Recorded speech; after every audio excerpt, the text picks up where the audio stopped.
Another sun is waiting ahead. After more than 4 light-years in darkness, a spacecraft has finally reached Alpha Centauri. But it is moving at 1/5 the speed of light, almost 60,000 kilometers every second. At that velocity, it would cross the average distance between Earth and the Sun in about 42 minutes. The destination is no longer far away. The problem is that the spacecraft cannot remain near it. Unless it began slowing down long before the stars filled its instruments, their gravity would merely bend its path. The craft would rush through the system, collect a few brief observations, and disappear into interstellar space again. If its trajectory met a planet instead, every kilogram of the vehicle would carry an extraordinary amount of kinetic energy into the collision. Reaching Alpha Centauri, therefore, creates 3 possible endings: a flyby, an impact, or a controlled arrival. The difference between them is not the distance the spacecraft has traveled. It is the motion it still carries when it gets there. And that means the hardest part of an interstellar journey may begin after the destination is already in sight. There is also an important correction hidden inside this image. The SpaceX vehicle called Starship is not an interstellar spacecraft. It is a chemical rocket system designed for travel around Earth and for missions to places such as the Moon and Mars. Nothing in its present design could accelerate it to a meaningful fraction of light speed or carry it to Alpha Centauri within a human lifetime. So the vehicle in this investigation is hypothetical. It keeps the familiar scale and mass suggested by the title, but it has somehow been given propulsion far beyond anything Starship possesses. We are not predicting a future SpaceX mission. We are asking what established physics would do to any large spacecraft that tried to complete this kind of crossing quickly. That distinction makes the question more precise. What does it mean for a spacecraft to reach another star system? It might cross an invisible boundary around the system. It might pass close enough to photograph a star or a planet. It might enter a stable orbit. It might slow down for a controlled landing. Or it might strike something while carrying all the energy of its motion. Those outcomes are not different versions of the same arrival. They are physically different endings. This is why speed can become dangerous without breaking any speed limit. The craft is not moving too fast in an absolute sense. It is moving too fast for the maneuver it needs to perform, too fast for the destination to capture it naturally, and perhaps too fast for its structure, sensors, and braking system to manage. The meaning of too fast depends on the intended ending. A flyby requires the spacecraft only to survive and remain on course. An orbit requires it to lose enough speed for gravity to hold it. A landing requires even more control. An impact requires no control at all. From far away, each path may point toward the same light. Close to the destination, their differences become everything. The central problem is therefore not simply whether a starship can cover the distance to Alpha Centauri. Distance is only the first barrier. The deeper question is whether a craft moving fast enough to cross that distance in decades can survive the journey, aim accurately, and remove enough speed to turn proximity into control. Only then has it truly arrived. And to understand whether that is possible, we first have to decide where Alpha Centauri begins, what target the craft is approaching, and what kind of arrival the mission is actually trying to achieve. Alpha Centauri does not begin at a gate. There is no bright line in space marking the moment when a spacecraft leaves the territory of the Sun and enters the territory of another star. The space between them changes gradually. Gravitational influences overlap. Gas and dust continue across the darkness. From a great distance, the destination appears to be a single point of light, But that point hides a system with several possible targets and no simple finish line. The closest member is Proxima Centauri, a small red star about 4.25 light-years from Earth. Slightly farther away are Alpha Centauri A and Alpha Centauri B, two stars that orbit each other and lie roughly 4.3 light-years from us. Together, these three stars form the Alpha Centauri system. The name can create the wrong picture. It sounds like the name of one star waiting at one distance. In reality, the three members are separated from one another, and the two brighter stars form a pair while Proxima lies much farther from them. A craft can enter the wider system without coming equally close to all three. Choosing Alpha Centauri is only the beginning of choosing where to go. Calling them one destination is useful when we are looking from Earth. It is less useful when a spacecraft must choose a path. A mission aimed at Proxima is not following the same final route as one aimed at Alpha Centauri A or B. Even when the journey begins in nearly the same direction, the desired endpoint changes the course, timing, and speed required during the approach. The spacecraft is not traveling toward a fixed mark painted on the sky.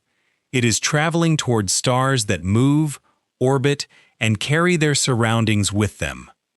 This makes the word reach surprisingly uncertain. We might say the spacecraft has reached Alpha Centauri when it becomes closer to one of those stars than it is to the Sun. We might choose a wide region where the system's gravity becomes more important than distant influences. We might wait until the craft passes inside the distance at which planets could orbit, or we might reserve the word for the moment it approaches a particular star or world. Each boundary can be useful for measurement, but none of them guarantees mission success.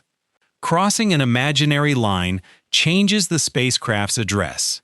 It does not automatically change its motion. Imagine a craft passing through the outer region of the system while still moving at enormous speed. It has technically covered the interstellar distance. Its instruments may begin collecting information that could never be gathered from Earth. If its path is accurate, it may pass close enough to examine one star, search the space around it, or look at a chosen planet. That would be a valuable flyby. But a flyby is built around departure. The craft enters, observes, and leaves. Unless its speed and direction are changed, the gravity of the system merely bends its path while the spacecraft continues onward. The encounter may be scientifically successful, yet the vehicle never becomes a lasting part of the place it has traveled so far to see. An orbit demands something different. To remain near a star or planet, the craft must approach with a relative speed that allows gravity to hold it on a closed path. It cannot simply appear at the correct location. Its motion must match the destination closely enough for capture to become possible. A controlled meeting with a planet demands still more. The spacecraft must arrive at the correct point while the planet is there. It must control its direction, reduce its speed, and avoid turning the encounter into either a miss or a collision. A landing would require the remaining motion to be managed all the way down to the surface. These requirements give us a clearer definition for the investigation ahead. A successful arrival has three parts.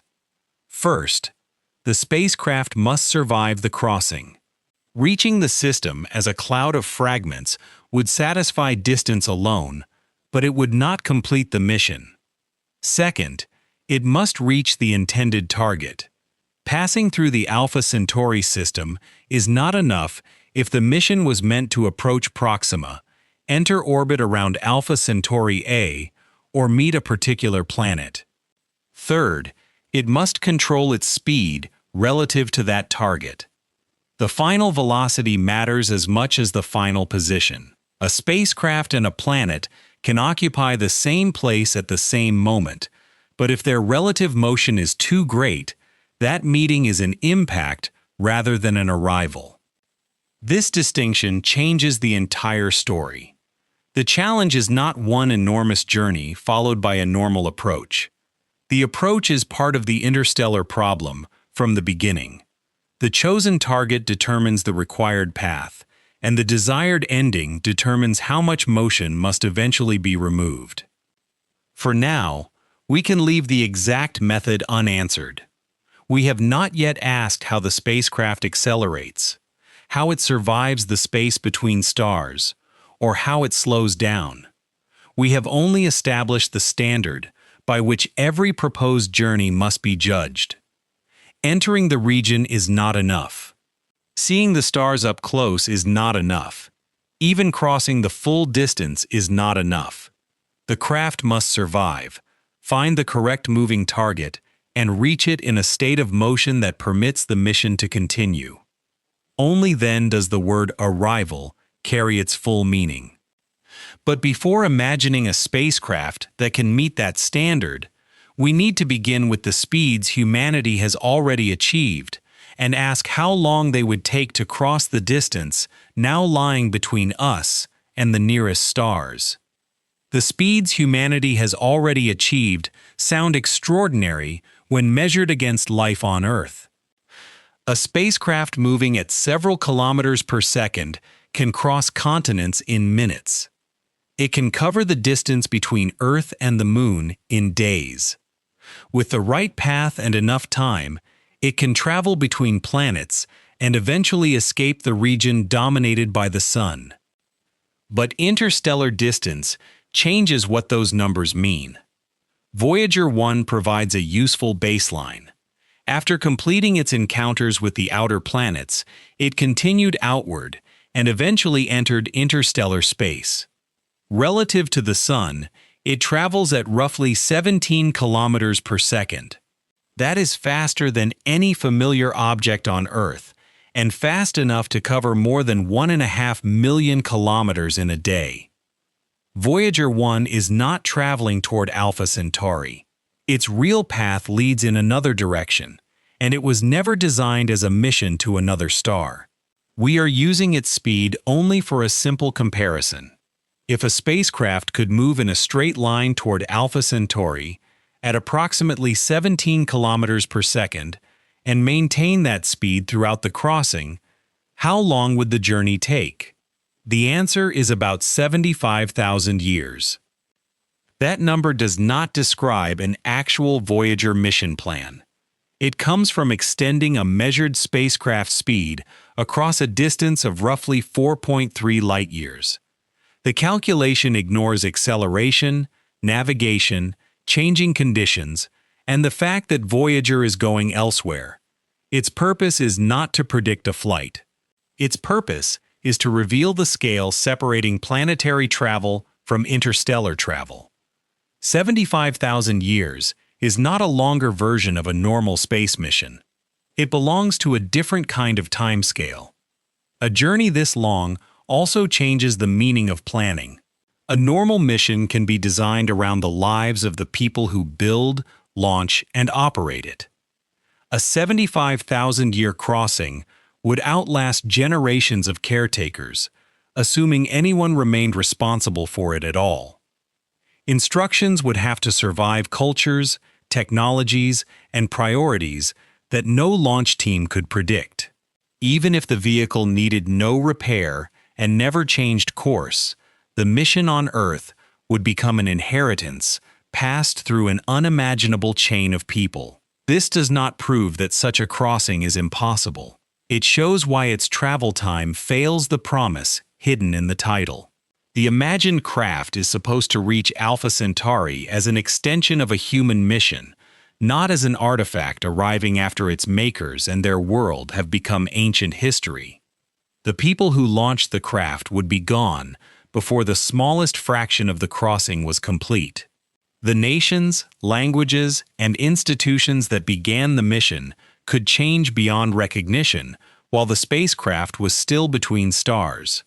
Keeping a machine functional, preserving its purpose, and maintaining any connection with its origin across that span would be challenges separate from propulsion itself.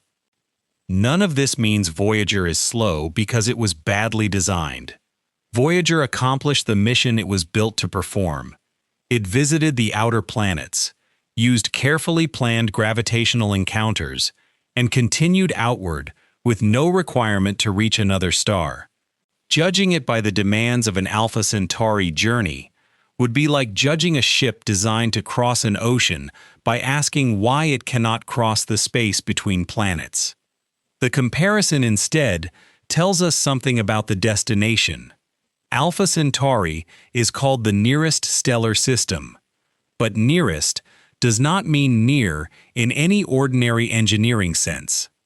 At the speeds available to our existing spacecraft, even the smallest interstellar gap becomes longer than the history of cities. Could a much larger chemical rocket solve this by carrying more fuel? The vehicle called Starship uses chemical propulsion. Its engines release energy from propellants and push exhaust in one direction so that the vehicle accelerates in the other. This method can lift enormous mass, reach orbit, and support journeys through the solar system. It is powerful because it moves large payloads through the speed range required for those missions. Yet a chemical rocket carries a built-in penalty. Its engines must accelerate not only the spacecraft and payload, but also every unit of unused propellant still inside the tanks. Adding fuel gives the engines more capacity to change the vehicle's speed, but it also makes the vehicle heavier. The extra mass then requires more fuel to accelerate. That additional fuel adds still more mass. This repeating burden is why a rocket cannot gain unlimited speed by making its tanks larger. Each increase becomes harder than the one before it. The energy available from chemical reactions and the speed at which an engine can expel its exhaust place practical limits on the total change in velocity the vehicle can achieve. The exact performance of Starship depends on its configuration, payload, mission plan, and any refueling performed in space. One number cannot represent every imagined arrangement, but no reasonable rearrangement of chemical stages and refueling turns a vehicle designed for the solar system into one that crosses more than 4 light-years within decades. The gap is too large. At 17 kilometers per second, the comparison takes roughly 75,000 years. Even if a chemical spacecraft improved that speed several times over, the journey would still remain far beyond a human lifetime. Reducing the trip from tens of thousands of years to a few decades is not a matter of adding a modest percentage to present performance. It requires an increase so great that the mission enters a new physical and engineering regime. This is the first firm answer in the investigation. Current spacecraft can move beyond the planets and enter interstellar space. But entering interstellar space is not the same as crossing it. Our machines have reached the ocean between stars. They have barely begun to move across its width. The title's familiar vehicle therefore cannot complete the literal journey with its current kind of propulsion. If a Starship-shaped craft ever appears near Alpha Centauri within the lifetime of the people who launched it, something fundamentally different must have accelerated it. That leaves a more useful question than simply asking for a faster rocket. How fast would the spacecraft actually need to travel before Alpha Centauri stopped being a 75,000-year destination and became a journey measured in decades? To turn 75,000 years into decades, the spacecraft must leave the speed range of every vehicle humanity has built. Small improvements are no longer enough. Doubling Voyager's speed would still leave a journey measured in tens of thousands of years. Increasing it 10 times would not bring Alpha Centauri within a human lifetime. The only useful scale now is the speed of light itself. Light travels through empty space at almost 300,000 kilometers per second. Nothing carrying mass can reach that speed, but a spacecraft can be described as moving at a fraction of it. Scientists often use the letter c to represent light speed. A velocity of 0.01 c means 1% of light speed. A velocity of 0.1 c means 10%, and 0.2 c means 1/5 of light speed. Each step changes the journey dramatically. At 0.01 c, about 3,000 kilometers per second, the idealized crossing to the Alpha Centauri system would still take roughly 425 to 434 years. That is an extraordinary improvement over the Voyager comparison, yet it remains longer than several human lifetimes. A mission launched at that speed would belong to distant descendants before it arrived. At 0.1 c, close to 30,000 kilometers per second, the coasting time falls to roughly 42 or 43 years. The journey now fits within one long human lifetime. The people who launched a probe might still be alive when its first close observations returned, although the delay of communication would add more waiting. At 0.2 c, nearly 60,000 kilometers per second, the same distance requires about 21 to 22 years of coasting. The nearest stars have not moved closer. The spacecraft has changed the meaning of the distance by crossing it fast enough for departure and encounter to belong to the same generation. These numbers are simple. They imagine a craft already moving at the selected speed, traveling along a direct path, and maintaining that speed until it covers the distance. They do not include the time or distance required to accelerate. They do not reserve any part of the journey for slowing down. They do not account for navigation, protection, or the target inside the triple system. They are not complete mission plans. They are a speed ladder. The distinction between coasting time and total mission time is essential. A craft cannot leave Earth already moving at 0.2 c. It must gain that speed over a period and across a distance. If the mission intends to remain at Alpha Centauri, it must also give up that speed before the target is reached. A craft that accelerates slowly for comfort or engineering reasons spends less of the route at its maximum velocity. A craft that begins braking halfway through the crossing also loses the 21-year advantage. The final schedule depends on how hard it can accelerate, when acceleration ends, when braking begins, and whether the mission is designed only to fly past. We will not hide those questions inside the coasting estimate. The estimate serves one narrow purpose. It identifies the velocity scale that makes the distance itself crossable within decades. Every system needed to achieve, survive, and remove that velocity must still be examined separately. For the rest of this investigation, 0.2 c will be the shared reference point. It is fast enough to make Alpha Centauri a multi-decade destination rather than an ancient inheritance, but still slow enough for the consequences to be discussed without pretending the craft is moving almost as fast as light. Whenever we ask what the journey does to the spacecraft, we will begin with a vehicle traveling at 1/5 light speed. There is already a serious proposal built around that target velocity, but its scale matters as much as its speed. Breakthrough Starship proposes sending extremely small probes toward Alpha Centauri. The idea is not to place a large rocket engine and fuel tanks on each probe.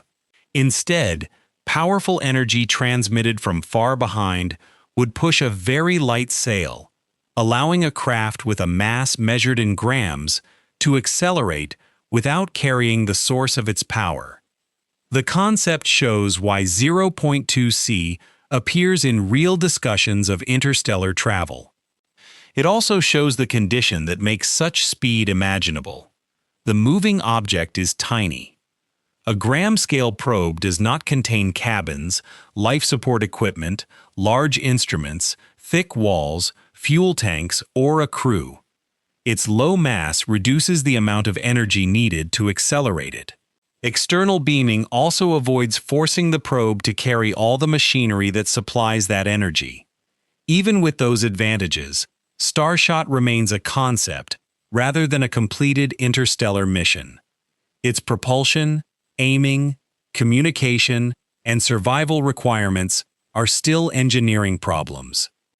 Nothing about the proposal demonstrates that a vehicle with the mass suggested by Starship could be accelerated in the same way. Increasing a probe from grams to tons does not merely make the project larger. Every added unit of mass must receive the same enormous change in speed.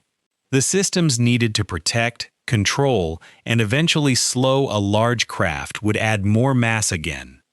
Starship therefore gives us a useful reference case, not a bridge from a tiny sail to a crude ship. It says that serious physics allows researchers to ask how a very small object might approach 0.2 c. It does not say that humanity knows how to send a massive vehicle at that speed. Relativity adds another effect, although not the escape that it is sometimes imagined to provide. When an object moves very fast relative to Earth, time passes differently for clocks traveling with that object. A clock on the spacecraft would record slightly less time than a clock that remained on Earth. This is time dilation. It is a real result of motion, not a mechanical fault in either clock. At 0.2 c, however, the effect is modest. The quantity used to describe it, called the Lorentz factor, is about 1.0206. In plain terms, the difference is only around 2%. If Earth measures a little more than 21 years of coasting, the craft's own clock would record only slightly less. That may matter to precise mission planning, but it does not turn a 20-year journey into a short voyage. It does not provide energy, protect the craft, guide it, or slow it down. Much stronger time dilation appears only as the velocity moves far closer to light speed, where the energy demands become even more severe. So 0.2 c gives us a clean provisional answer. A probe moving at 1/5 light speed could cover the coasting distance to Alpha Centauri in roughly 21 to 22 years. Relativity changes that time only slightly for the traveler. The number is fast enough to satisfy the documentary's human timescale question, but it proves nothing about whether a large spacecraft can complete the mission. Travel time is only one part of arrival. We have chosen a speed that solves it on paper. We have not yet asked what it takes to place a massive object at that speed. Before considering the particles waiting between the stars, or the problem of stopping at the destination, we must examine what motion at 0.2 c means for the spacecraft itself. How much energy is hidden inside every kilogram of the ship? Every kilogram of the spacecraft carries the answer. An object in motion contains kinetic energy. A slow object contains little. A faster object contains more. Increasing the mass also increases the total, because every kilogram must be accelerated along with every other kilogram. At the speeds of cars, aircraft, and ordinary spacecraft, kinetic energy can be calculated with a familiar rule. Take half the mass and multiply it by the speed squared. That approximation works extremely well when the speed is small compared with the speed of light. At 0.2 c, it is better to use the relativistic version. The relationship can be written as kinetic energy equals the Lorentz factor minus 1 multiplied by the mass and by the speed of light squared. The symbols matter less than what they reveal. The Lorentz factor tells us how strongly motion at a given speed has entered the relativistic regime. At 1/5 light speed, That factor is about 1.0206. The number looks close to 1. The result does not look small. For every kilogram moving at 0.2 c, the kinetic energy is approximately 1.85 quadrillion joules. Written in scientific form, that is about 1.85 times 10 to the power of 15 joules. A joule is a small unit in daily life, so that figure is difficult to feel directly. One careful way to express its scale is to compare it with the energy released by TNT. The kinetic energy carried by 1 kilogram at 0.2 c is equivalent to roughly 443 kilotons of TNT. That comparison needs a boundary. It describes an amount of energy, not a promise that every event would look like a conventional explosion. The way energy is released depends on what happens to the moving object, how quickly it slows, what it meets, and how the energy passes into surrounding material. TNT equivalence gives us a common measuring scale. It does not predict an identical blast, crater, or pattern of damage. Even with that warning, the number changes the way the spacecraft must be understood. A kilogram is not a complete ship. It might be a small instrument, a section of shielding, a structural support, or part of a control system. At 0.2 c, each additional kilogram adds the same immense amount of kinetic energy. Now reduce the mass instead of increasing it. A 1-gram probe is 1,000th of a kilogram.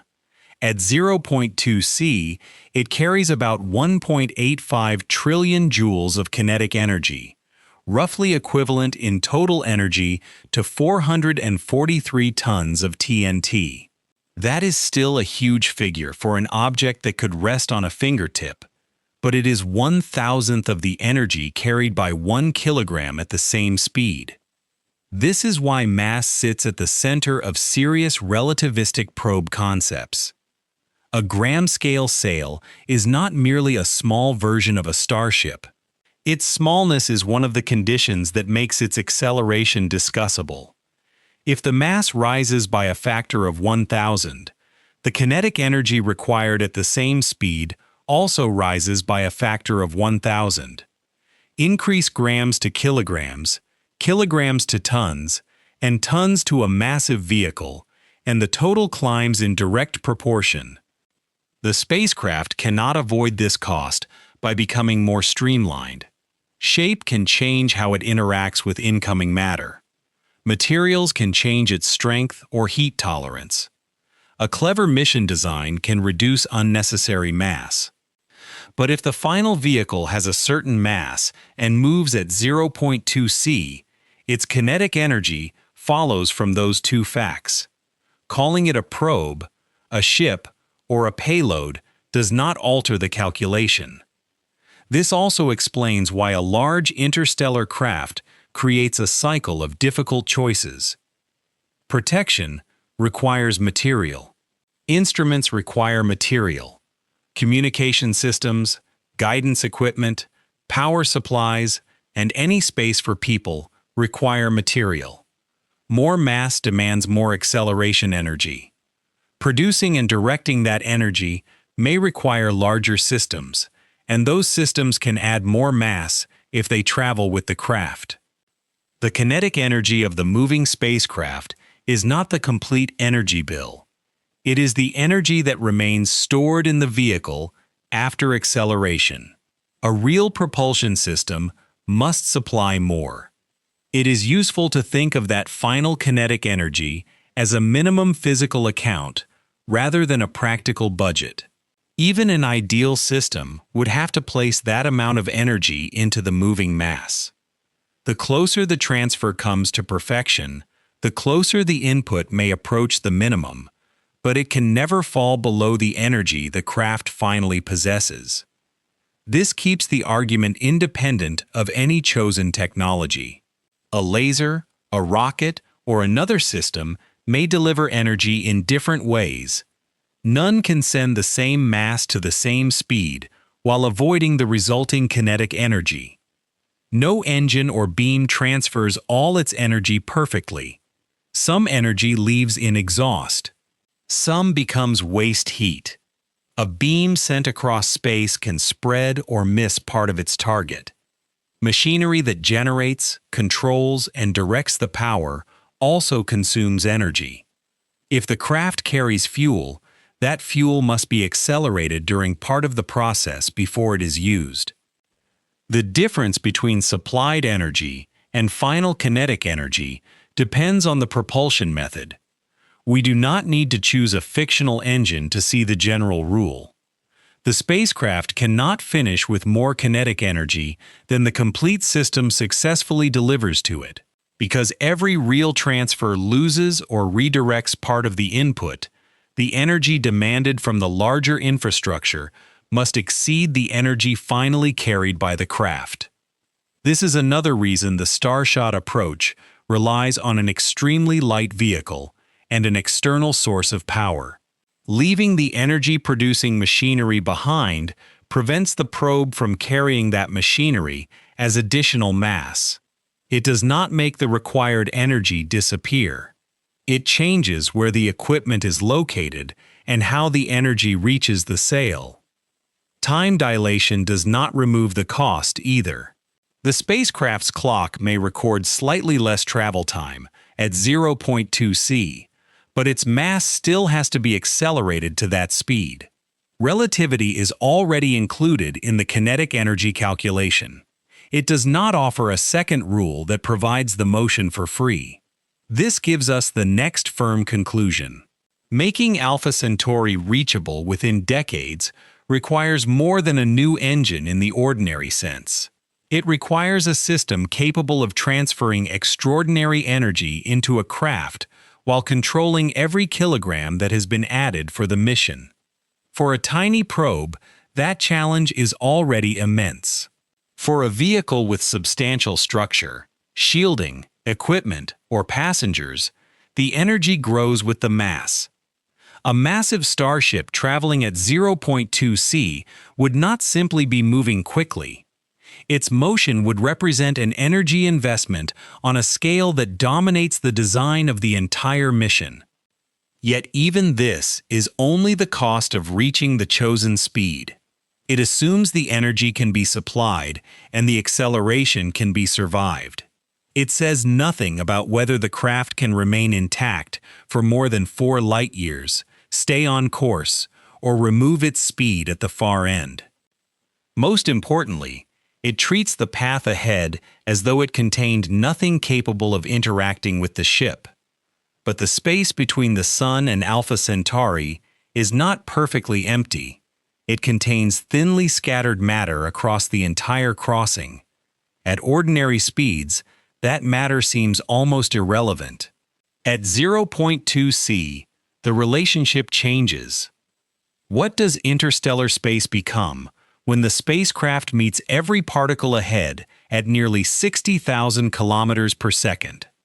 At 60,000 kilometers per second, the space ahead no longer behaves like an empty road. Interstellar space is emptier than any natural environment on Earth. But it is not a perfect vacuum. Between the stars lies the interstellar medium. Matter spreads so thinly that enormous regions can appear completely black while still containing gas, dust, charged particles, and traces of heavier elements. Most of the gas is hydrogen. Helium makes up much of the remainder, while heavier atoms are present in much smaller amounts. Mixed through this gas is dust made from solid material. These two parts of the medium must be kept separate. Gas atoms are tiny and numerous. Dust grains are much less common, but each grain contains many atoms bound together in a larger object. Their effects on a spacecraft are therefore not identical. From the viewpoint of the Sun, this material is extremely sparse. The distance between individual particles can be large by laboratory standards. A stationary observer would not see a thick cloud filling the route to Alpha Centauri. There is no hidden wall waiting in the darkness. The spacecraft does not need a wall to face a problem. What matters is relative motion. If the craft travels at 0.2 c, the gas and dust ahead meet it at nearly that same speed. From the spacecraft's point of view, the medium appears to rush toward its front at almost 60,000 kilometers per second. The medium has not become physically denser merely because the spacecraft is moving.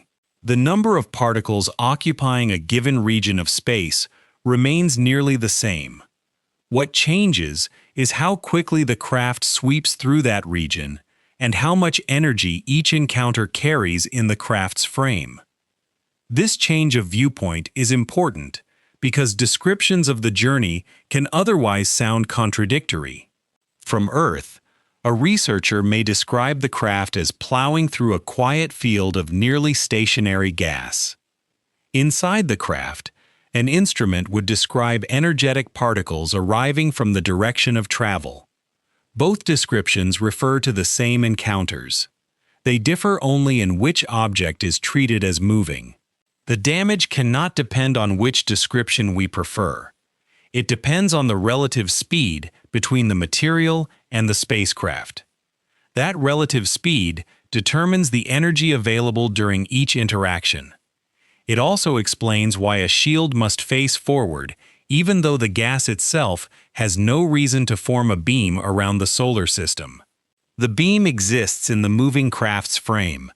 Turn the spacecraft away from its direction of travel, and a different surface becomes the leading surface. Change its speed, and the energy of the incoming particles changes with it. This makes velocity, orientation, and exposure inseparable parts of the same problem. The craft is not discovering a violent region that was always waiting as a beam. Its own motion creates the conditions under which the ordinary interstellar medium is experienced that way. The faster it crosses the distance, the more severe each meeting becomes, even though the route may contain exactly the same number of atoms. This distinction prevents speed from being confused with density, while preserving the danger created by their motion. Consider rain falling gently through still air. A person standing still feels individual drops arrive at their falling speed. A person moving forward meets more drops each second, and the impacts become concentrated on the side facing the motion. Interstellar gas is vastly thinner than rain, and its particles behave differently, but the comparison reveals the role of relative speed. Motion turns a widely distributed environment into a strongly directional exposure. For the Starship, almost everything arrives from ahead. Hydrogen and helium atoms strike the leading surface in a narrow stream. Because the relative velocity is so high, their energy is far beyond that of ordinary gas touching a vehicle. In the spacecraft's frame, the front of the ship is exposed to something closer to a continuing beam of energetic particles than to a quiet vacuum. This does not mean the entire ship is surrounded equally. The forward-facing area bears the main burden.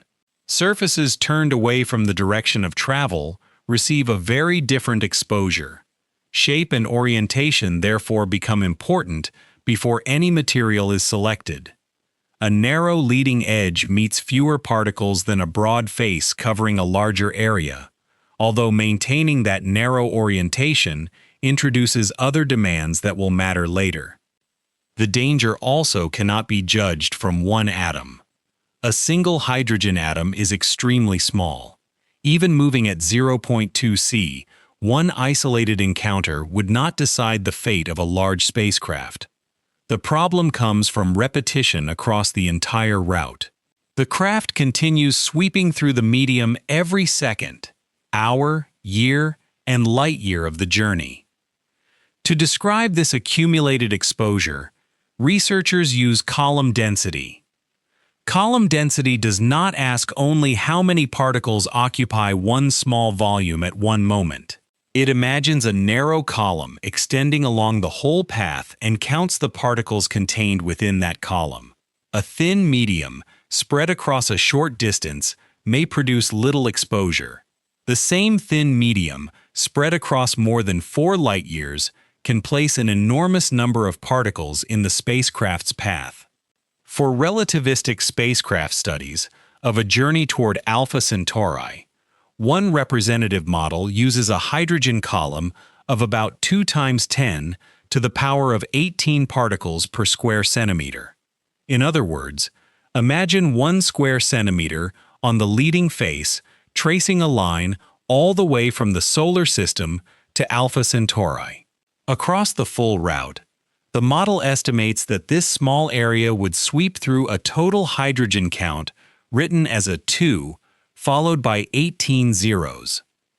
That number should not be treated as a perfect map of every possible mission path. The interstellar medium is not uniform. Density can change from one region to another.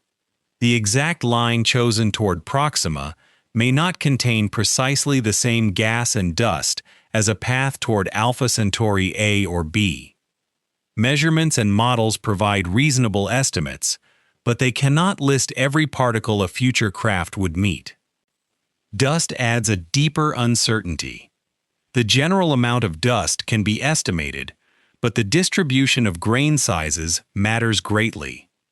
Many tiny grains do not create the same pattern of encounters as a smaller number of larger grains containing the same total mass. A route that is ordinary in average density may still contain local variations. This is why the argument does not depend on pretending that the path is known perfectly. The precise exposure remains uncertain, but the physical relationship is clear. A craft moving at 0.2 c must cross a long column of non-zero matter. Every particle is encountered at an extreme relative speed, and the encounters are concentrated on the leading surface. The medium, therefore, creates 2 connected questions. The first is the steady effect of enormous numbers of gas atoms and very small particles. Even when no single encounter is decisive, repeated impacts can deposit energy, alter material, and build damage over time. The spacecraft must be designed for the total journey, not merely for the average conditions of 1 kilometer of flight. The second is the less predictable effect of dust. A grain combines many atoms into one impact. Larger grains are rarer, but rarity does not mean impossibility across a path measured in light years. The mission must account for both the expected exposure and the uncertainty surrounding less common encounters. None of this proves that a relativistic spacecraft must be destroyed. That conclusion would go beyond what particle counts alone can tell us. Survival depends on the craft's material, thickness, shape, orientation, shielding, cooling, and the actual medium along its trajectory. A tiny probe, designed with a narrow leading edge, faces a different problem from a broad, massive vehicle. The evidence instead establishes a requirement. Any design for travel at 0.2 c must treat the interstellar medium as part of the vehicle's operating environment. It cannot assume that the path is empty simply because human eyes would see darkness. At ordinary spacecraft speeds, the interstellar medium is something a probe can enter gradually. At 1/5 light speed, it becomes a forward radiation environment extending across the entire crossing. The craft is not passing through a dense cloud, but it is meeting a thin medium so quickly and for so long that the total exposure becomes an engineering problem. We now know what approaches the ship and why the amount accumulates. We still do not know what happens when those particles enter, strike, heat, or remove material from the leading surface. To answer whether the spacecraft can survive, the particle beam must be followed into the shield itself. The first damage may occur where no one can see it. When a high-energy gas atom reaches the leading shield, it does not always stop at the outermost surface. At the relative speed used in our journey, the incoming particle can enter the material, lose energy through repeated interactions, and disturb atoms along a narrow path beneath the exterior. The result can be a microscopic track. One track is not a crack across the entire spacecraft. It is a tiny region where the material's structure has been altered. But the shield is not struck once. It faces the accumulated particle column of the whole journey. Track after track can form as the craft continues through the interstellar medium. The heavier atoms mixed into the gas are especially important for this process. They are far less common than hydrogen or helium, but they can deposit energy strongly along their paths through a solid. Their rarity is balanced by the greater disturbance each one may create inside the material. Hydrogen and helium produce another problem. Some incoming particles can become implanted in the shield.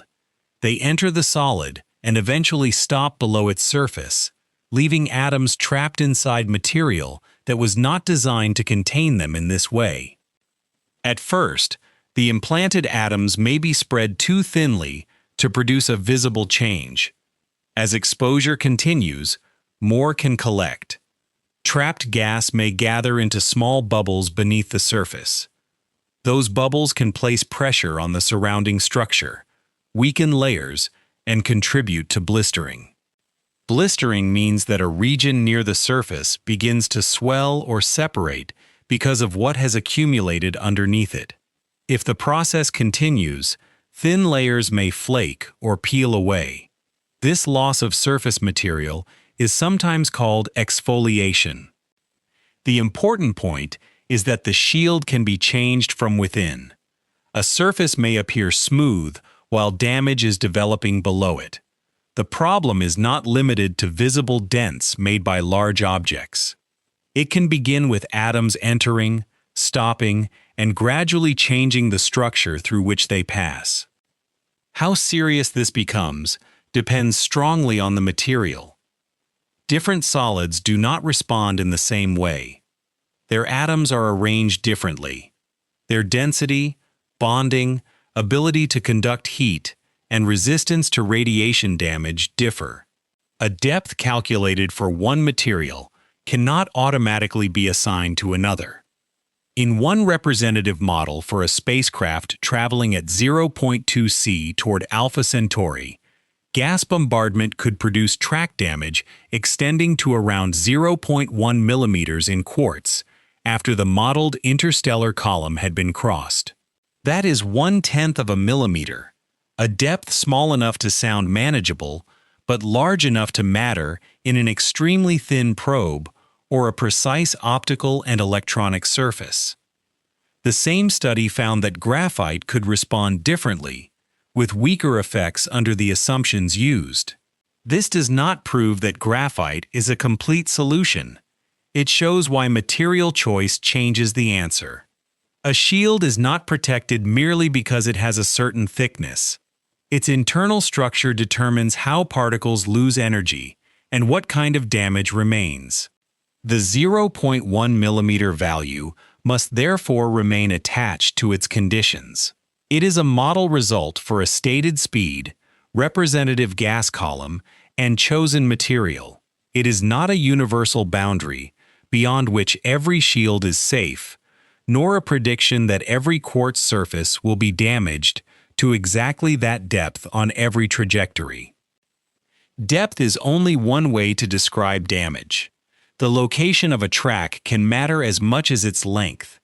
A shield whose only job is to lose a planned outer layer may tolerate changes that would disable an exposed sensor, a circuit, or a reflective sail. Microscopic defects can also matter differently, depending on whether the material is under stress. A mark that remains isolated in one structure may help a crack begin in another. This is why a single erosion number cannot replace a complete engineering test. The model identifies the physical exposure and estimates how far some effects may reach. Designers would still need to learn how repeated tracks, trapped gas, heat, and mechanical loads interact in the exact material chosen for flight. They would also need to decide what counts as failure. A surface does not have to disappear completely for the mission to be lost. If it changes shape enough to disturb the craft's orientation, clouds an optical instrument, cuts an electrical path, or weakens a critical joint, a small damaged region can have a large operational consequence. Conversely, visible erosion of a sacrificial layer may be acceptable if the protected structure beneath it remains functional. Survival is therefore not determined by damage alone. It is determined by whether the vehicle can continue performing every task required after that damage has accumulated. The same scar can therefore be harmless in one place and mission-ending somewhere else within the craft. Gas atoms create damage one particle at a time. Dust arrives in packages. An interstellar dust grain contains many atoms bound into one small solid object. When it meets the craft at 0.2 C, those atoms arrive together in a concentrated region. The event is local, but the energy is delivered so quickly that the struck material can heat, melt, and be driven away from the impact site. The grain itself does not remain a familiar piece of dust. During the encounter, it and part of the target material can be broken apart and heated rapidly. A small crater may form. Material near the impact can melt, while another portion can evaporate explosively and escape from the surface. Repeated dust encounters can therefore erode the leading face. Instead of one clean layer being removed evenly, the surface develops many local impact sites. Craters overlap, melted regions cool, and material is gradually lost along the direction of travel. Under one set of assumptions about dust abundance, grain sizes, material, and a speed of 0.2 C, a representative calculation estimated around 0.5 millimeters of dust-driven erosion across the journey. Half a millimeter is comparable to a thin protective layer, but its importance depends on the vehicle. For an extremely thin sail or exposed component, it may be critical. For a thicker sacrificial shield, it may be damage that was expected and allowed for. Once again, the number is conditional. It does not mean every craft will lose exactly half a millimeter. Change the material, frontal area, route, grain population, or speed, and the result changes. The estimate is valuable because it replaces the idea of harmless emptiness with a measurable design problem. It is not a universal forecast. Average erosion also does not describe every possible encounter.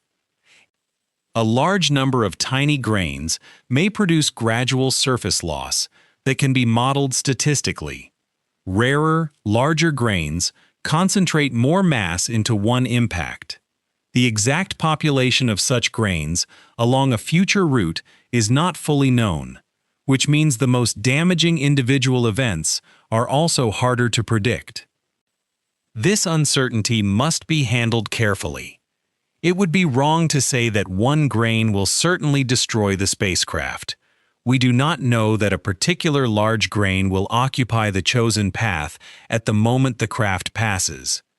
It would also be wrong to ignore the possibility merely because the average medium is thin. A journey across light years creates many opportunities for encounters, while the larger grain distribution remains imperfectly measured.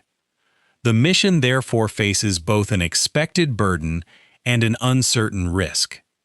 Expected gas and small dust exposure can guide material thickness and shielding design. Less common grains influence safety margins, redundancy, orientation, and the question of how much damage the craft can tolerate without losing control. These mechanisms do not prove that relativistic flight is impossible. A spacecraft may place sacrificial material at its front. It may choose substances that respond more favorably to particle exposure. A narrow shape can reduce the area sweeping through the medium. Sensitive equipment can be positioned behind protective layers. But every solution must answer the entire exposure, not one dramatic grain or one average atom. The shield must endure track formation, implanted gas, possible blistering, local heating, cratering, melting, evaporation, and the gradual loss of material. It must do so while remaining correctly oriented for years. This is the local answer delivered by the material studies. At 0.2 C, the interstellar medium is not automatically a solid wall that destroys anything entering it. It is a radiation and impact environment that can alter and remove measurable layers from the leading surface. Whether the craft survives depends on how deliberately it is built for that environment. The answer carries its own limitation. A thicker shield may absorb more damage, but it also adds mass. Added mass increases the energy needed to accelerate the craft and eventually slow it. A narrow leading edge may reduce exposure, but only while the spacecraft holds its orientation with extreme accuracy. Protection from particle damage does not automatically protect the trajectory, the control system, or the mission's ability to reach the correct target. The shield can be strengthened, but it cannot be treated as a separate object bolted onto an unchanged journey. Every choice about protection changes the spacecraft that must be accelerated, guided, and stopped. Can the ship survive the medium without making the rest of the mission even harder? A shield cannot protect the mission without becoming part of the mission. The simplest protective idea is a sacrificial layer placed at the front of the spacecraft. It is designed to absorb tracks, craters, heat, and erosion so that the equipment behind it remains functional. Some of the shield may be damaged or lost during the crossing. That loss is acceptable if enough protection remains when the craft reaches Alpha Centauri. This approach turns expected damage into a planned use of material. It does not remove the cost. Every added layer increases the spacecraft's mass. That material must be accelerated to 30.2 C along with the instruments, structure, and control systems. If the craft is meant to remain at the destination, the same added mass must eventually be slowed. A thicker shield may improve one kind of survival while increasing the energy demanded at both ends of the journey. The shield also has to protect something useful. A slab of material that reaches Alpha Centauri, while the guidance system behind it has failed, is not a successful vehicle. Sensitive components must be placed where the protective geometry covers them, and the craft must continue communicating, sensing, controlling its temperature, and holding its course while the front layer changes. One way to reduce exposure is to reduce the area facing forward. A broad surface sweeps through more gas and dust than a narrow edge. A thin sail or slender craft may therefore turn edge-on during the cruise, presenting its smallest possible cross-section to the incoming medium. Fewer particles meet the vehicle because less area passes through the particle column. This advantage exists only while the orientation remains accurate. If the craft begins to rotate, a wider surface can turn into the stream. Parts that were never intended to serve as the leading shield may become exposed. Instruments, communication surfaces, or the sail itself may suddenly face impacts across a much larger area. Orientation is therefore not a minor detail corrected occasionally. It is part of the protection system. The spacecraft must know which direction it is traveling, detect unwanted rotation, and apply control without exhausting its limited resources or disturbing its intended path. The interstellar medium can interfere with that control in ways beyond physical erosion. Collisions with particles and exposure to surrounding light can change the electrical charge of a fast-moving craft. Once charged, the vehicle can interact with the weak magnetic fields present in interstellar space. A force acting over a long journey may shift the trajectory. If the charge is distributed unevenly, the interaction can also create torque, which tends to rotate the spacecraft. Model studies of thin relativistic craft show that these effects deserve attention. Charging may produce deflection, while uneven forces may disturb orientation. Dust impacts can also deliver small turning impulses. A craft intended to remain edge-on cannot ignore influences that slowly twist it away from that position. These models do not prove that every relativistic probe will spin out of control. The result depends on charge, shape, material, magnetic field conditions, speed, and the control system. Some effects may be measured and corrected. Others may be reduced through design. The important conclusion is that the trajectory cannot be treated as a perfect straight line maintained automatically for 20 years. Protection and navigation are now linked. The geometry that minimizes impacts may be the geometry most sensitive to rotation. The devices that correct orientation require mass and power. Their control surfaces, or sensors, may need exposure to the environment. The shielding that protects them may limit what they can observe. A control system must also distinguish between several problems. A slow change in orientation is not the same as a sideways shift in trajectory. Correcting rotation may require one pattern of force, while correcting the route requires another. An action that points the narrow shield forward again could still leave the craft traveling along the wrong line. An action that restores the trajectory might temporarily expose a larger surface to the particle stream. The vehicle must therefore manage both where it points and where it is going. It must make corrections without creating an oscillation in which each response produces another error. Across a voyage lasting decades, forces can act for a long time, while control resources may have to remain available for the final approach. This does not require the narration to invent a particular guidance machine. It reveals the job any guidance system must perform. The protective orientation, communication direction, sensing direction, and desired flight path may not always be identical. A craft designed around one pose could discover that the safest direction for its shield is not the direction needed by an instrument at a moment. The vehicle must either move, use openings, or carry several systems arranged around that conflict. Each option changes mass, complexity, and exposure again. Could the spacecraft detect dangerous grains and move them or itself out of the way? In principle, an active system might search the space ahead, identify a particle, and use some method to deflect it or adjust the craft's path.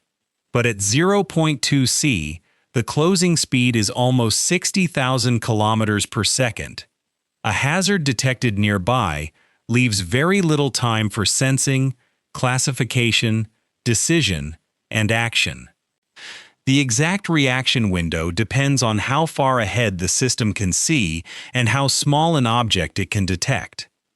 Interstellar grains are not bright targets placed against a convenient background. A useful defense would have to identify small, dark matter far enough ahead to act before the craft reached it. No demonstrated system currently provides this protection for a relativistic interstellar mission. Active detection and deflection remain concepts. They may become part of future designs, but they cannot be assumed as invisible technology that makes every impact disappear. Active protection also changes the mass and power budget. Sensors require energy. Processing and control systems require hardware. A device able to alter a grain's path must carry or receive the means to produce that change. Exposed sensors may themselves need shielding. Each addition intended to reduce one risk becomes another component that must survive acceleration and decades of flight. For tiny probes, redundancy offers a different strategy. Instead of relying on one vehicle, a mission might send many small craft. If some are damaged, deflected, or lost, others may continue. A swarm can treat individual failure as part of the mission design. Several surviving probes may also provide more than one line of observation at the destination. But redundancy does not eliminate the physical hazards. It changes the acceptable failure rate. It may be reasonable for gram-scale probes that can be produced and launched in large numbers. It is not an automatic answer for one massive ship carrying unique equipment or people. A crewed vehicle cannot replace the loss of one hull by pointing to another probe in the swarm. The scale of the craft therefore changes the meaning of protection. A tiny probe may accept high risk, minimal shielding, and redundancy. A larger robotic vehicle may carry thicker protection and repair capability at a greater energy cost. A crewed ship would require far stricter safety, far more protected volume, and much lower tolerance for uncertain failure. No single choice wins every comparison. More passive material improves some impact tolerance but raises mass. A smaller frontal area reduces expected encounters, but makes orientation critical. Active defense may address selected hazards but requires detection range, power, equipment, and reaction time. Redundancy may preserve the mission statistically, but cannot protect a particular craft. The correct design would be a balance among these demands. It would choose an acceptable level of damage, protect the systems needed after that damage, control orientation, monitor trajectory, and preserve enough capability for the destination. It would do all of this without adding so much mass that acceleration and braking become impossible. This is the deeper limitation behind every shield proposal. The interstellar medium cannot be solved by placing armor in front of an otherwise unchanged spacecraft. Armor changes the mass. Shape changes the control problem. Charge changes the trajectory.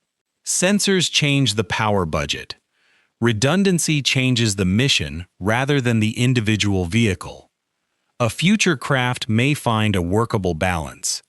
The physics does not declare that protection must fail. But survival during cruise would only bring the spacecraft to the next problem. The stars ahead are not stationary marks, and the craft will not approach them slowly. Even a perfectly protected vehicle must observe a moving system, choose its target, and correct its course while the remaining distance collapses at nearly 60,000 kilometers every second. How much time will be left when Alpha Centauri is finally close enough to see in detail? For most of the journey, Alpha Centauri changes slowly. The stars grow brighter over years. Their positions become easier to measure. The spacecraft continues making small corrections while the remaining distance is still counted in light years and then in fractions of a light year. Near the destination, that calm scale collapses. At 0.2 c, the craft moves almost 60,000 kilometers every second. 1 astronomical unit, the average distance between Earth and the Sun, passes in roughly 42 minutes. 10 astronomical units pass in about 7 hours. Distances large enough to contain the main regions of a planetary system no longer provide months or years for decision. They provide part of a day. Imagine the craft reaching a point 10 astronomical units from its chosen target. In solar system terms, that still sounds distant. At the reference speed, the spacecraft is only hours away. By the time it crosses 1 astronomical unit, fewer than 3/4 of an hour remain before it covers the same distance again. The numbers do not mean the target becomes invisible until the final hours. The craft should have been observing and correcting its path long before then. They show why any problem left unresolved until close approach has almost no time remaining. Information from ahead still travels at light speed, faster than the spacecraft.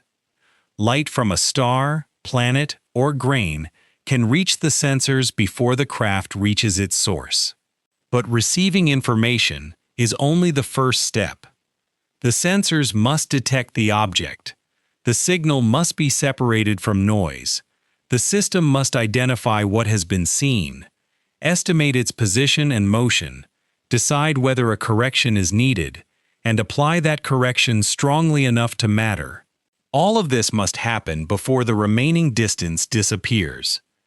A detection made too late may be accurate and useless. The useful warning time depends on the object, the sensor, and the correction required. A bright star can be measured from far away. A planet is harder. A small dark grain is harder still. A minor change in the final aim may require only a gentle correction made early. The same change attempted during the last few hours may demand a maneuver the craft cannot perform. This creates a basic rule for the approach. Distance is control authority. The earlier an error is recognized, the more time a small adjustment has to change the eventual path. The later it is recognized, the more force or rapid response is needed.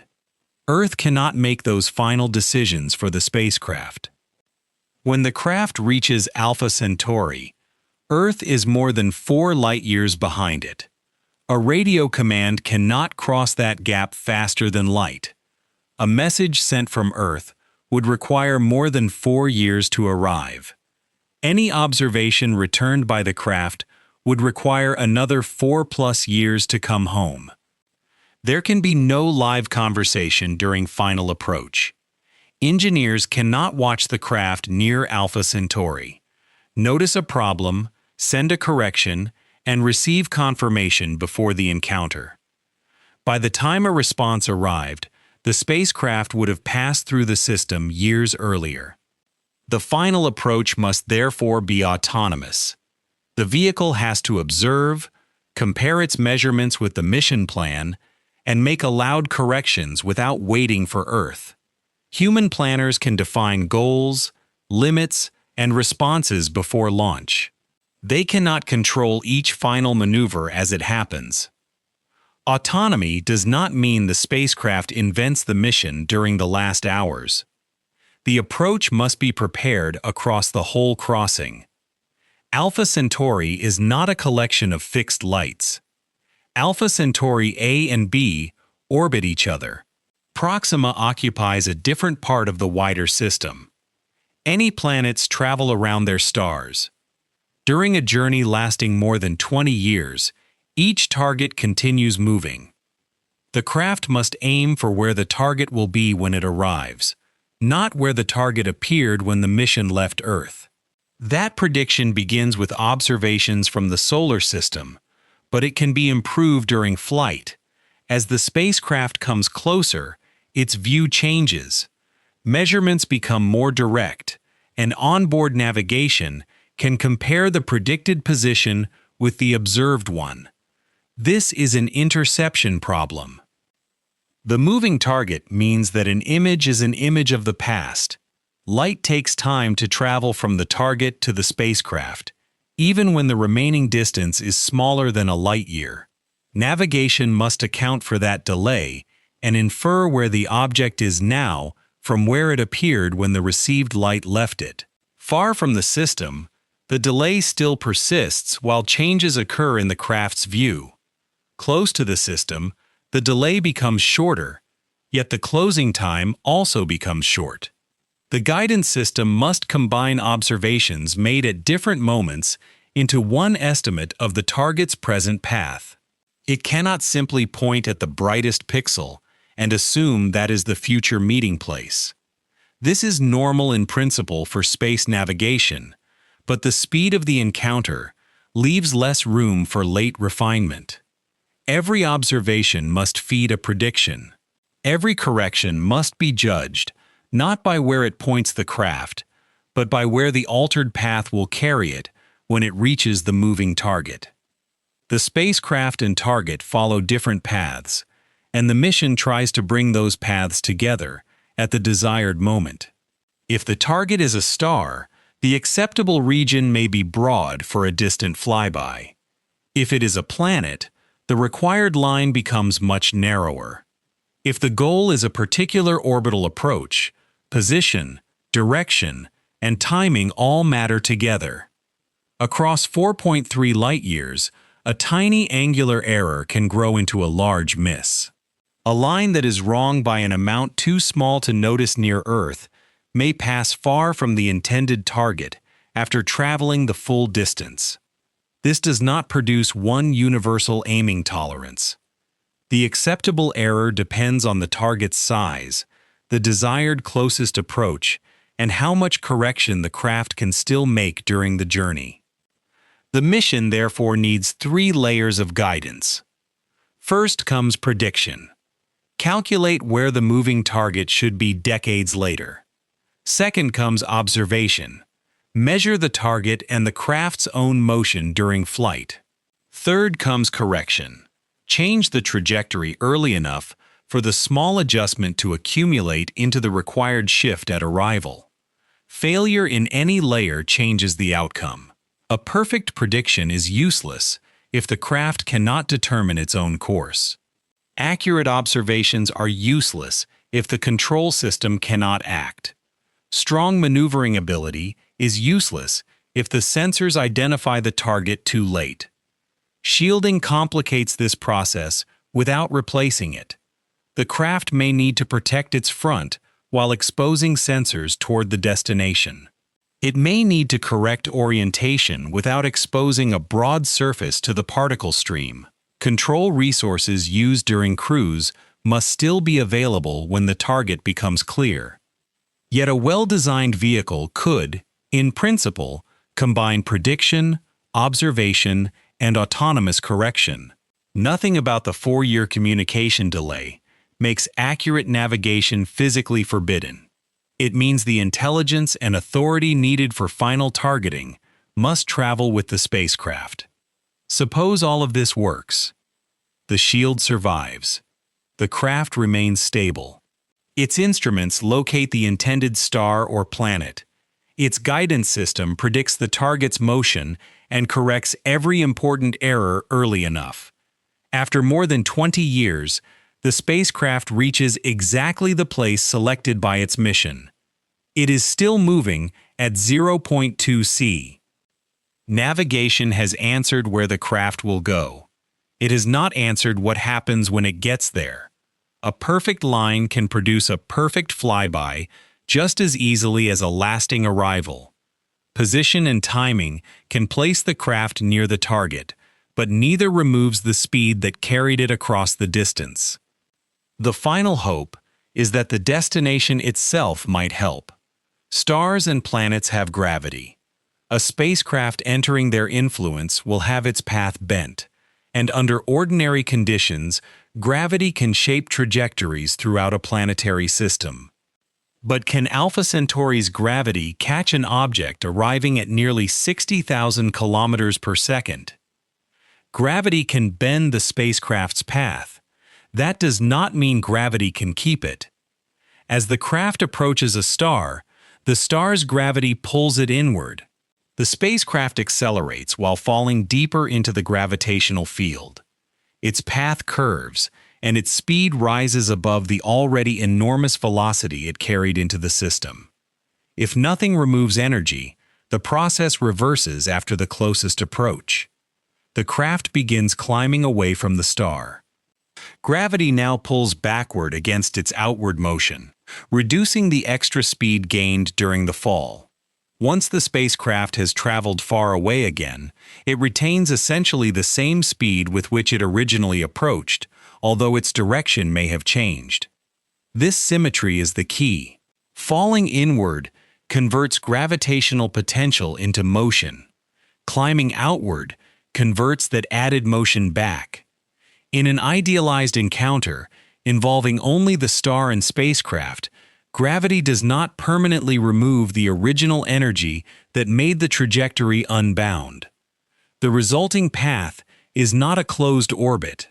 It is an open curve called a hyperbola. A useful way to separate these outcomes is to imagine drawing the path long after the encounter. If the line returns again and again around the star, the craft is bound. Its energy relative to that star is low enough for gravity to keep turning it back. If the line arrives from far away and eventually continues outward forever, the craft is unbound. It may spend hours or days near the star, and its direction may change greatly, but the complete path remains open. The difference is not decided by how impressive the curve looks near closest approach. It is decided by whether the craft still has enough energy to escape. This is why crossing inside the orbit of a planet, or even passing near a star, cannot serve as proof of capture. A fast visitor may penetrate deeply into a system while remaining completely unbound.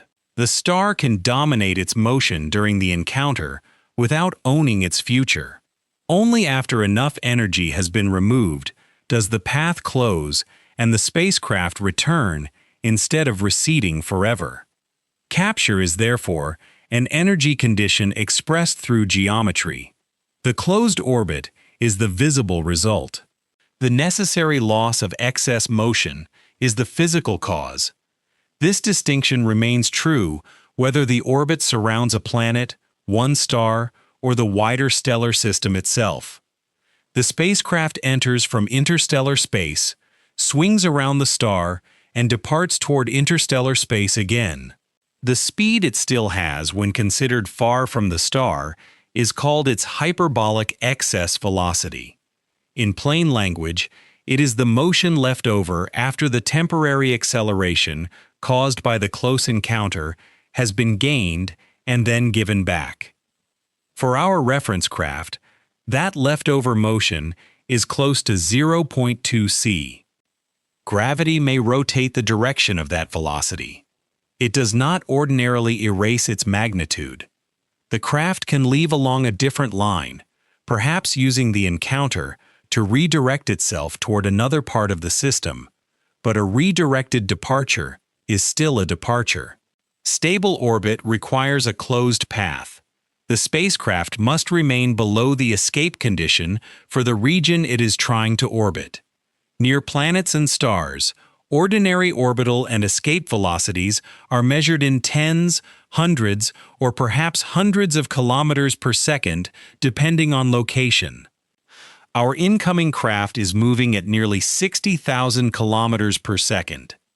The mismatch is not a small correction. It spans orders of magnitude. Passing closer to the star strengthens gravity and can bend the path more sharply. But a deeper fall also gives the spacecraft more speed on the way inward, which it carries through the closest part of the encounter before losing that added portion while leaving. A close passage changes the geometry without automatically providing the energy loss needed for capture. It also narrows the safety margin. The trajectory must pass through a smaller region with greater precision, and the craft enters a more demanding environment. Those risks matter, but the central problem remains simpler.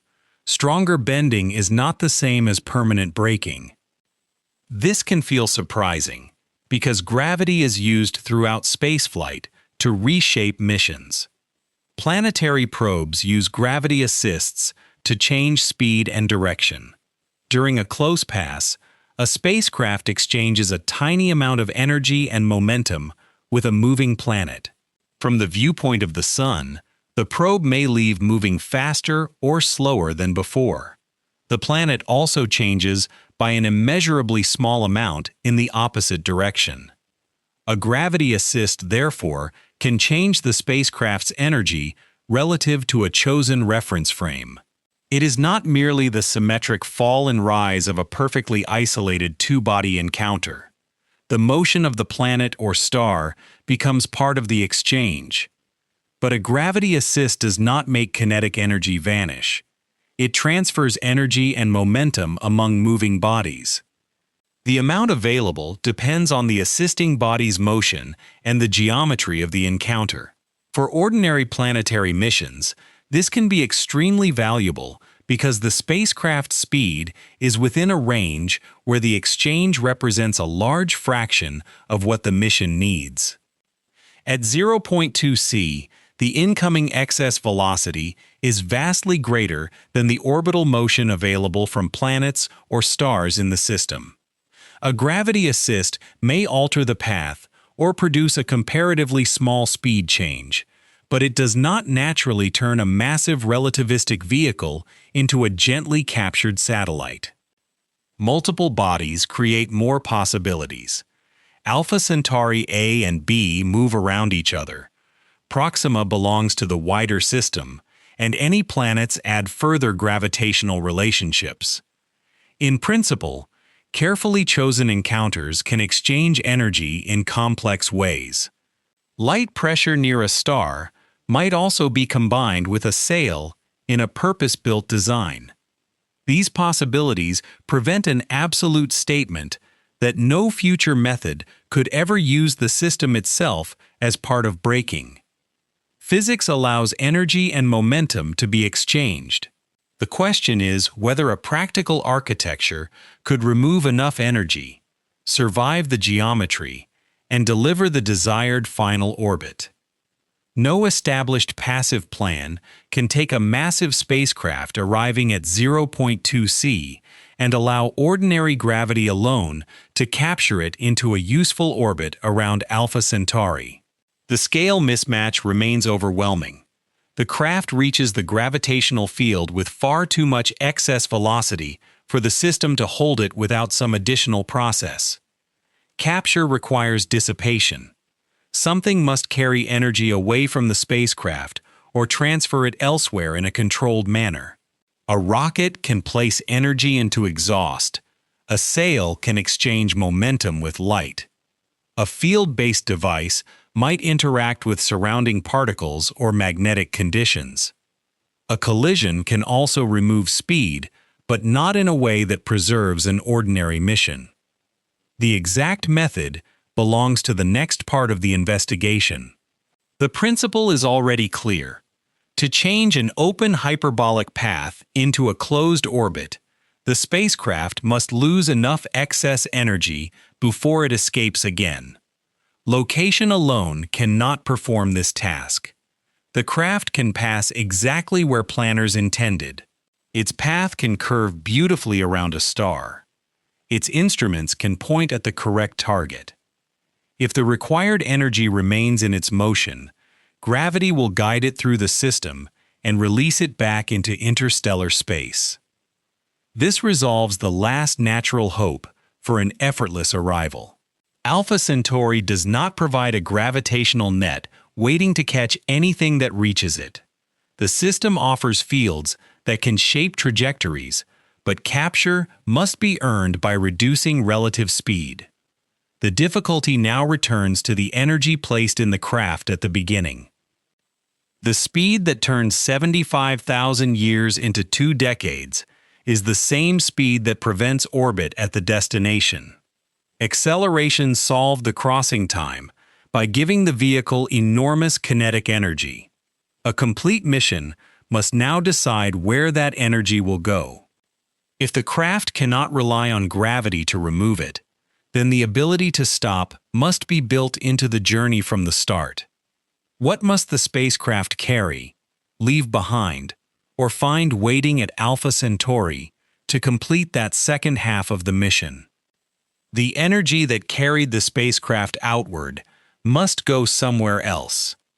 At the beginning of the mission, the propulsion system placed kinetic energy into the craft until it reached bore point 2c. If the mission is intended to end in capture, almost all of that excess motion must be removed before the spacecraft reaches its final orbit. In an ideal symmetric journey, the magnitude of the kinetic energy removed during braking is roughly comparable to the kinetic energy supplied during acceleration. The directions are opposite, but the scale of the change is similar. Real systems add inefficiency, heat, imperfect transfer, and equipment demands, so the practical energy handled by the mission may be greater. This is why braking cannot be reduced to one ordinary engine burn near Alpha Centauri. At nearly 60,000 kilometers per second, the craft contains far too much motion to wait until a planet fills the view.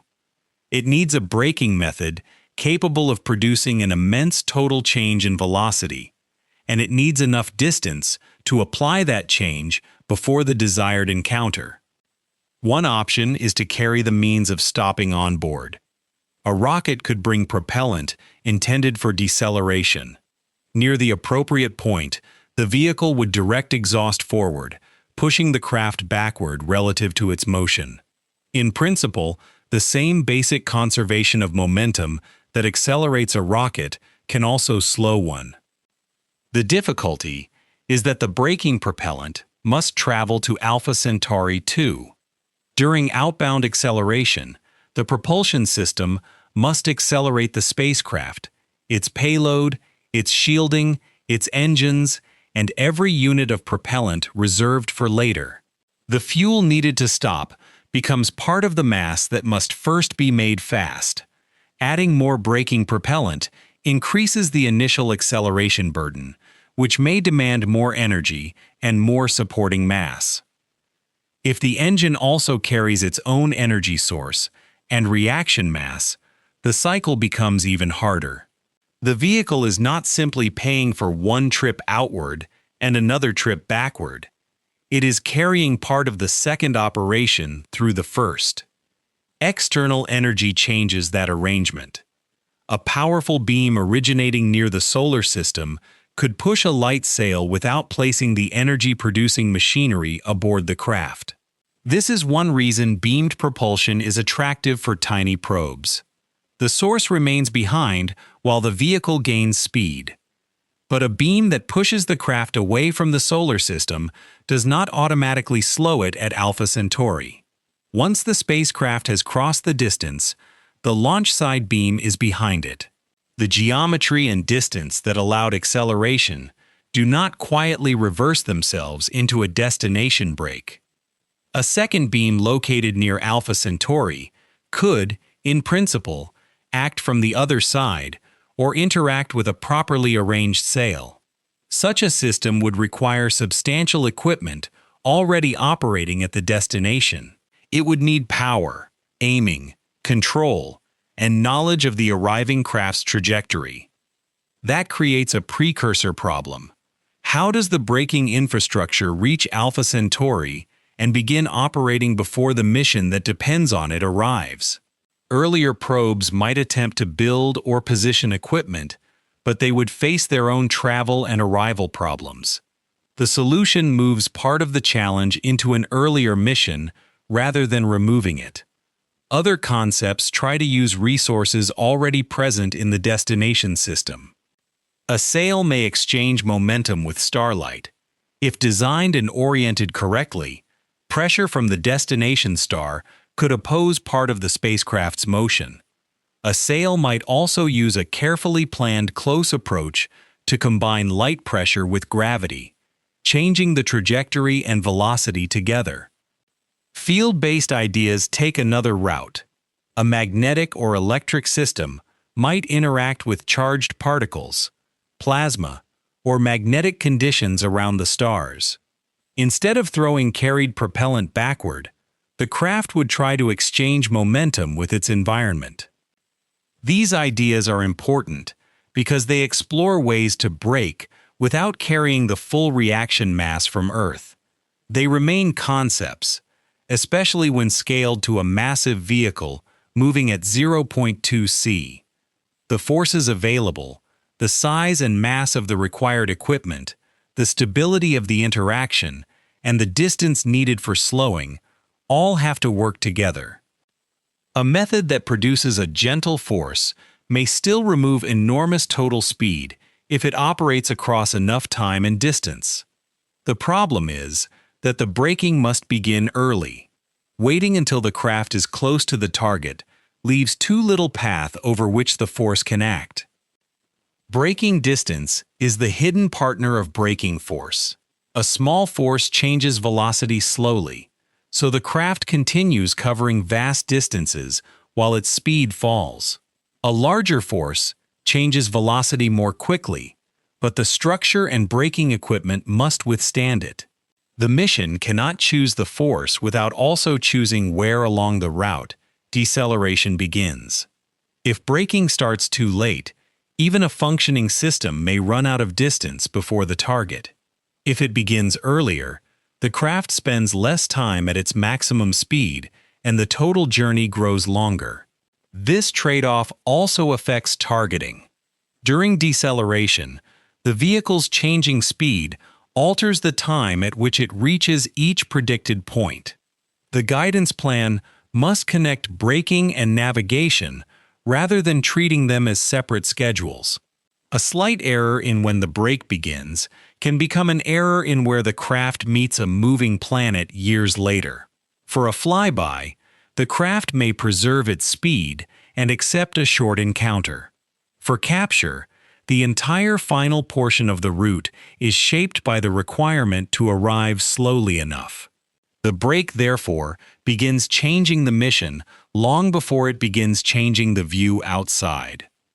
Alpha Centauri may still resemble a bright point when the decision separating passage from arrival has already been made and placed beyond easy reversal. Braking must therefore be planned backward from the desired motion. The desired deceleration also changes the schedule. Equipment has limits on the forces it can tolerate. A crewed craft would have to consider the forces experienced by people as well. Gentler braking reduces stress, but it takes longer and consumes more distance. Stronger braking shortens the stopping region, but demands a system capable of producing and surviving that force. This means the familiar 21 to 22-year coasting estimate cannot stand as the complete mission time for a controlled arrival. The craft must spend part of the route gaining speed, perhaps part traveling near maximum speed, and part losing speed. The exact total depends on the acceleration and braking profiles.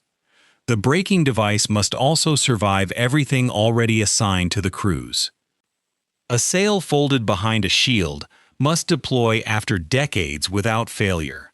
A field generating system must retain power and control. An engine must protect its propellant and remain functional after acceleration, radiation exposure, and dust impacts.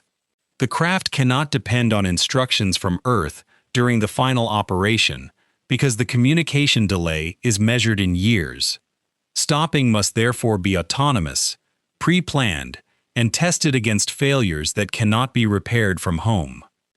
No demonstrated architecture can currently take a Starship-scale craft moving at 0.2 c and break it into a useful orbit around Alpha Centauri. That statement describes the condition of technology, not a new law forbidding all future designs. Conservation laws permit energy and momentum to be transferred. The unsolved question is how to perform that transfer at the required scale with equipment that can be built, accelerated, protected, and controlled. The mission can no longer be divided into a fast crossing, followed by an arrival system added later. Acceleration determines the energy. Mass determines how that energy scales. Shielding changes the mass and geometry. Navigation determines the encounter line. Braking determines whether that line ends in capture or continues through the system. All of these choices must belong to one architecture from the beginning. This is the second journey hidden inside the first. Traveling to Alpha Centauri means gaining enough motion to cross the distance. Arriving there means giving almost all of that motion away without losing the spacecraft. If the mission has no credible place to send that energy, then it has planned only a departure and a passage. It has not planned an arrival.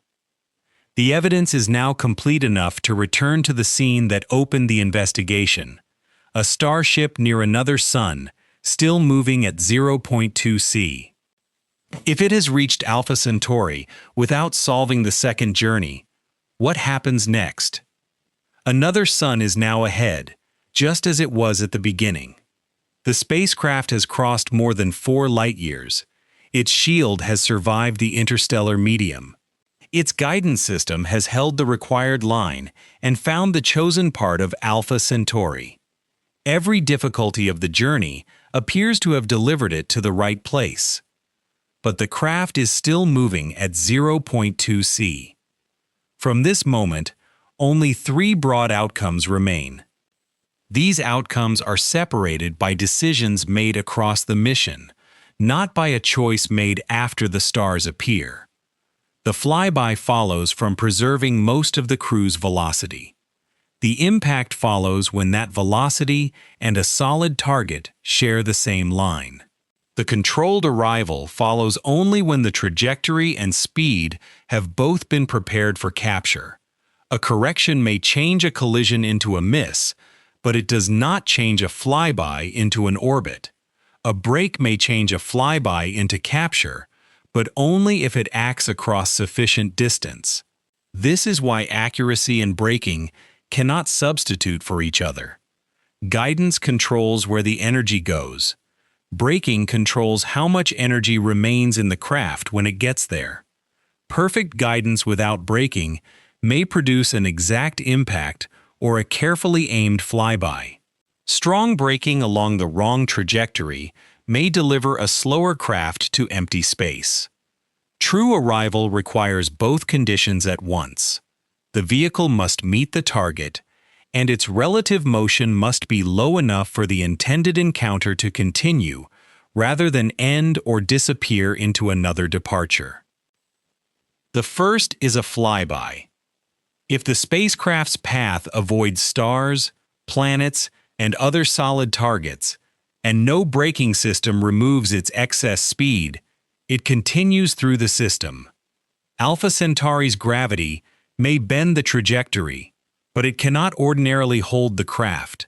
Distances measured in astronomical units disappear in hours, and the vehicle soon begins returning to the darkness between stars. That passage may still be scientifically valuable. Instruments could observe the stars and their surroundings from a range impossible from Earth. They might collect information during the approach and transmit it long after the closest encounter. A mission designed from the beginning as a flyby could count this as success. But the craft has not achieved a lasting arrival. It has reached the region, carried out an encounter, and departed. The speed that made the 20-year crossing possible has turned the destination into a brief window. The second outcome is an impact.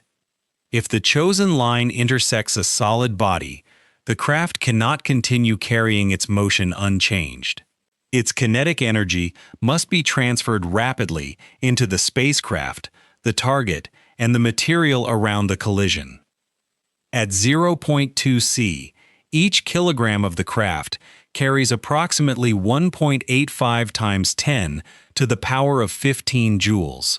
That is roughly 443 kilotons of TNT equivalent for every kilogram. The comparison measures total energy. It does not mean the collision would copy the shape, timing, or effects of a TNT explosion. The actual result depends on the spacecraft's mass, the target's composition, the angle of impact, the depth at which energy is deposited, and how efficiently that energy moves into surrounding material. The scale, however, cannot be avoided. If the craft's mass doubles, its kinetic energy at the same speed doubles. If its mass rises from kilograms to tons, the energy rises by the same factor. A massive starship would carry the per kilogram value across every kilogram of its structure: shielding, equipment, propellant, and payload. During impact, material at the meeting point would experience extreme shock and heating. The spacecraft would fragment. Target material could be broken, heated, and thrown outward. Part of the energy could appear as radiation, while another part drives fast-moving debris and expanding disturbed material. The precise scale of the affected region cannot be stated without defining the craft and target. A small probe striking rock is not the same event as a large vehicle striking a planet. A shallow angle differs from a direct impact.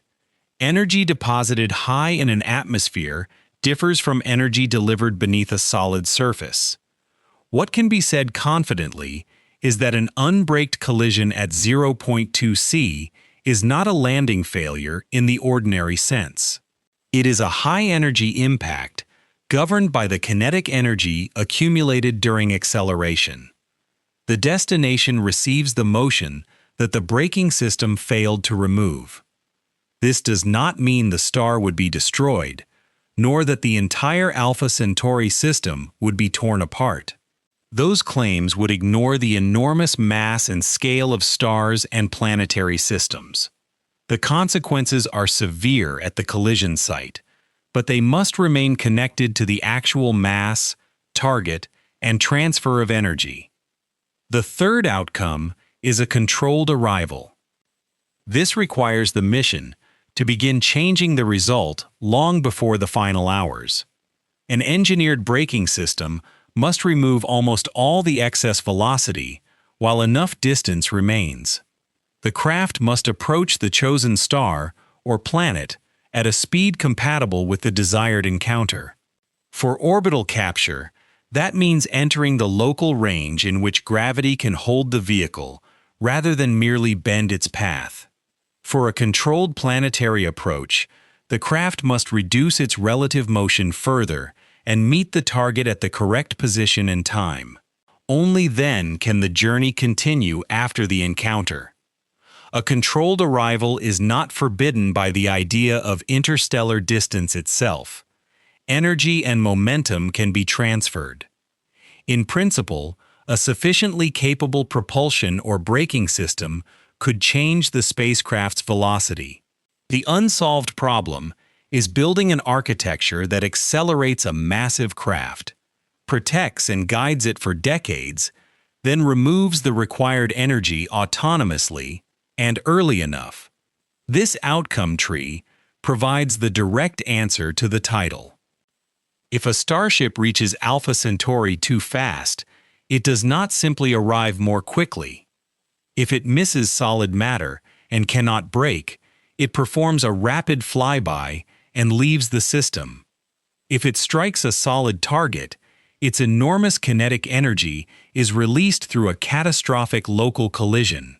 If it removes nearly all its excess speed before close approach, then what looked like a passage can become capture or a controlled encounter. Too fast is therefore not one universal number written into nature. A speed can be acceptable for a probe designed only to fly past and unacceptable for a vehicle meant to orbit. It can be manageable when a powerful braking system begins acting far away and impossible for the same system if only minutes remain. It can be safe for one target line and disastrous for another. The meaning depends on the intended outcome, the distance still available, and the craft's ability to transfer energy somewhere else. At 0.2 C, Alpha Centauri is close enough to reach within decades, but far too quickly crossed for ordinary capture. The journey becomes possible on paper only by creating the motion that threatens every form of arrival at the far end. This is the central realization. The problem is not that the spacecraft has violated a cosmic limit. The problem is that it reaches the destination carrying almost the same motion that once separated it from Earth. Position says the craft is at Alpha Centauri. Velocity decides whether it is visiting, colliding, or arriving. The physical answer is now complete.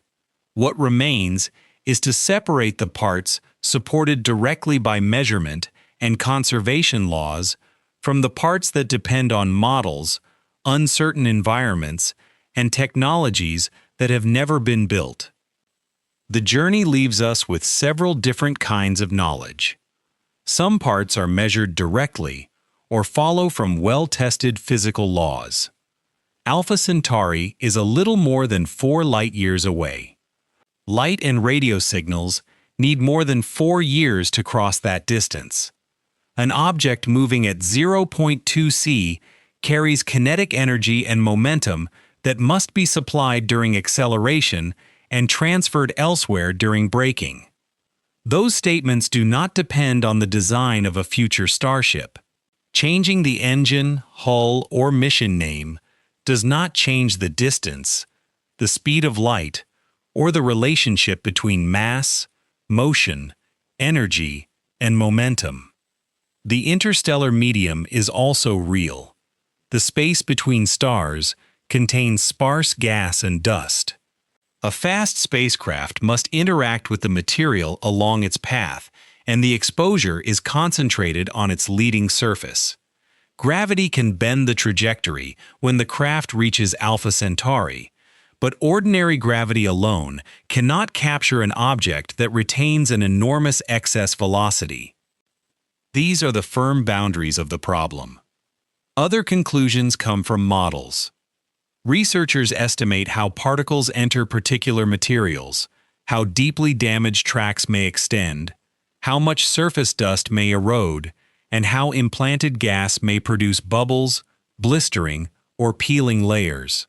Those calculations are grounded in physics, but their exact results depend on the material, speed, shape, and assumed particle column. The model depths are not universal measurements waiting on every route. A different shield may respond differently. The actual gas and dust distribution toward a selected target may depart from the representative values. Rarer large grains are especially difficult to describe because their exact number and position along a future trajectory are not fully known. Charging, magnetic deflection, and torque also belong to this model-dependent region. The mechanisms are physically credible, but the size of their effect depends on the craft's charge, geometry, environment, and control system. They identify requirements for design and testing. They do not guarantee failure. Then there are the unknowns. No one knows which materials future engineers may develop or how effectively those materials could combine shielding, low mass, heat control, and structural strength. No demonstrated propulsion system can accelerate a massive spacecraft to 0.2 c, yet future methods cannot be judged only by the machines available today. Reliable autonomous control across decades remains unproven at this scale. So do the braking systems needed to remove relativistic velocity near another star. Destination side beams, light sails, and field-based concepts may reveal useful paths, but none currently forms a complete, demonstrated architecture for a Starship-scale vehicle. This uncertainty should not be turned into either easy optimism or permanent impossibility. Known physics does not declare that every complete interstellar mission is forbidden. Energy can be transferred. Momentum can be exchanged. Materials can be shielded, trajectories can be corrected, and velocity can be reduced in principle. But possibility in principle is not the same as an available vehicle. No macroscopic system has demonstrated the full chain required by this journey. It must accelerate to an interstellar speed, survive the particle environment for decades, navigate toward a moving target without real-time help from Earth, and begin decelerating early enough to enter a controlled encounter. Solving only 1 or 2 links does not complete the chain. A powerful engine without shielding sends a fast object into an environment it may not survive. A protected craft, without precise guidance, may miss its target. Perfect guidance without braking creates a flyby or a collision. A brilliant braking concept that cannot be accelerated, protected, or deployed remains only one piece of the mission. This is why the nearest star remains both physically reachable in principle and practically remote. The distance is not simply an empty interval waiting for a faster machine. It is a demand placed on the machine during every moment of the crossing. The craft must control energy while gaining speed, control exposure while coasting, control direction while the target moves, and control momentum while slowing down. Interstellar travel is therefore not one act of propulsion. It is a continuous act of precision stretched across decades and light years. That changes the human meaning of the distance. From Earth, Alpha Centauri appears close because no other stellar system is closer. Its light belongs to the same night sky as the planets, and its name can make it sound like the next stop beyond the solar system. Yet the journey reveals how different a neighboring star is from a neighboring world. Within the solar system, spacecraft can spend months or years adjusting their paths. Commands can arrive after minutes or hours. Planetary speeds remain within the reach of engines and gravitational encounters already used in real missions.